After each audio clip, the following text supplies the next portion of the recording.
Mangwana nakanaka ona Mwari ndokuchingamidza zvakare kuchirongwa chedu chemazuva ose Nhai Pastor. Vatanga kuti bata nhasi pachirongwa pano tiri kuedza kubatsirana kupindura mibvunzo yatogona kunge tiinayo asi inopindurukawo zvakare neumbowo unowanikwa mukati meBhaibheri. Saka sunungukai kutumira mibvunzo yenyu. Kana mamusati matumira mubvunzo wenyu munotumira pa 0772918335 kana kuti vari kuona paFacebook munogona kungoposta pama-comment section ipapo mubvunzo wenyu. Mwari achitibatsira tinobatsirana kuadhiresa mubvunzo wenyu. Mubvunzo watiri kudhila nawo wakabva pamubvunzo waitiyo Nhai Pastor. Mabhiza 4 ari pana Revelation 6 aimiririra chii? Saka takadhila nawo one by one, hatina kuwatsanangura ese ka1. Takadhila ne the first horse raiva bhiza jena, tikadhila ne the second horse raiva bhiza dzvuku, tikadhila ne the third horse which is the black horse. Nhasi tiri pa the fourth horse racho which is the pale horse, the grayish one. Revelation 6 verse 7 and 8. When he opened the fourth seal, I heard the voice of the fourth living creature saying, "Come and see." So I looked, and behold, a pale horse, and the name of him who sat on it was Death, and Hades followed him. And power was given to them over a fourth of the earth to kill with sword, with hunger, with death, and by the beasts of the earth. Now this is the pale horse. Kazhinji kacho, the color pale is associated with death. Physical death chaiyo kana munhu achinge afa ruvara rwake runonzi rwava rwapfumburuka, anoita mupfumbu.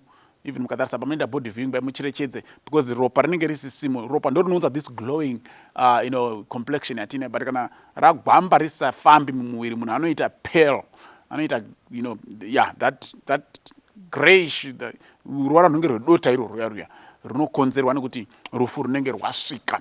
Saka bhiza rechina iri ndo kala yarinarwo, saka haipainti kala yakanaka. The pale color, it's not a good color, it's a color of death. Ndosaka pari kutonzi Death and Hades followed him. Death and Hades followed him. Power was given him over the fourth of the earth to kill with sword, with hunger, with death, and by the beasts of the earth. After the period when the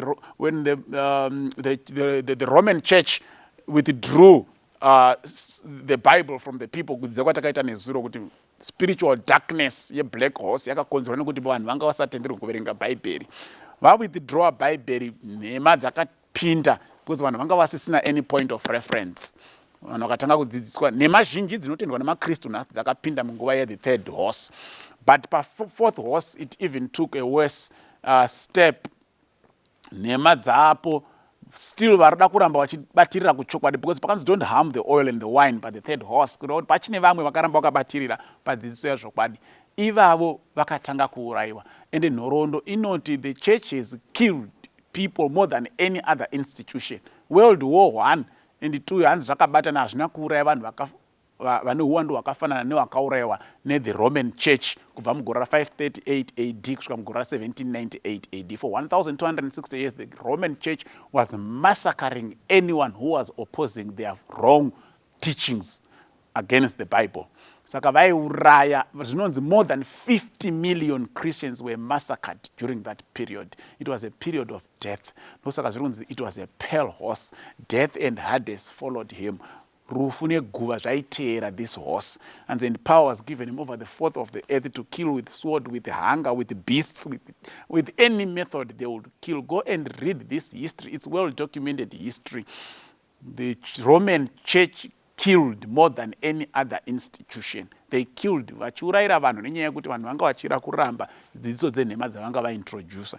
And dzidziso dzenhema dzacho dzinosanganisira Sunday worship, the immortality of the soul. Ndo akatanga kudzidzisa kuti kana munhu achinge afa anenge asina kunyatsofa anoenda kupurgatory, ombonokangwa ozoenda kudenga, bhadharai mari kuti vabve kupurgatory. It's the Roman Church which taught all those things, because they had vanga withdraw Bhaibheri kubva mumaoko at the ordinary person. Saka vanhu vanga vasina point of reference, vakungotenda chero zvadzidziswa nechurch. Sunday worshiping ndo vakaitsimbidzira vachiurayira vanhu nyaya yekuda kuchengeta Sabbath. Vanhu vachiurayiwa. Up to this day it's still ingrained in the DNA of certain Christians to think that Sunday is the Sabbath. But nhema dzakaintroduced the Roman Church by the third phase the black horse ichinotsimbidzirwa pa the fourth phase of the pale horse, which is accompanied by death. Pakutourayiwa anenge aramba kuteerera dzidziso dzenhema. Ende zviri kukonzerwa nei? Mukaenda kuna Leviticus chapter 26, mukaenda pana Leviticus chapter 26, why all this death, and why is it like the people of God are being defeated? Leviticus chapter 26, mukaverenga verse ya 2 to 7. Speak to the children of Israel and say to them, no, this is not 26. Chapter 26. Chapter 20, yes. Chapter 26, verse 2. You shall keep my Sabbaths and reverence my sanctuary. I am the Lord. If you walk in my statutes and keep my commandments and perform them. Okay, this is a condition. If you walk in my statutes and if you keep my commandments, what will happen? Then I will give you rain in its season. The land shall yield its produce, and the trees of the field shall yield their fruit. Mabhiza 3, food was now being restricted. A barrel of chugged. Your threshing shall last till the time of the vintage. You shall eat your bread to the full. You will dwell in your land safely. I will give peace in the land. Bizarre 3, it will take away peace.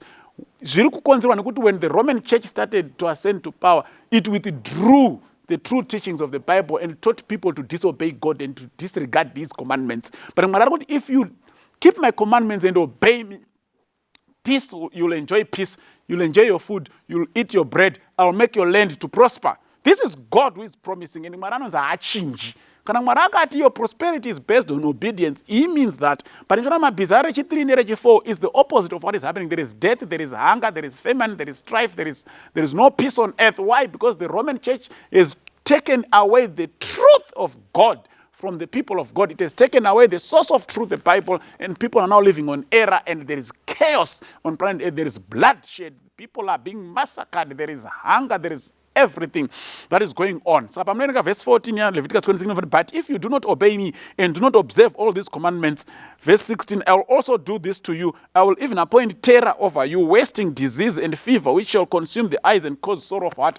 So the experience which the church went through, it was because the leaders of the church had taken away the light, the word of God, and introduced error and taught people to disobey God. Izvozvo ndozvakakonzeresa nyongano nemvonga mupopoto nekuurayana nekusava nerugare zvese zvatakaexperiensa nezvatiri kuexperiensa even nhasi panyika panapa. Ndoda kudaro tabatsirikana, Mwari atibatsire. Amen.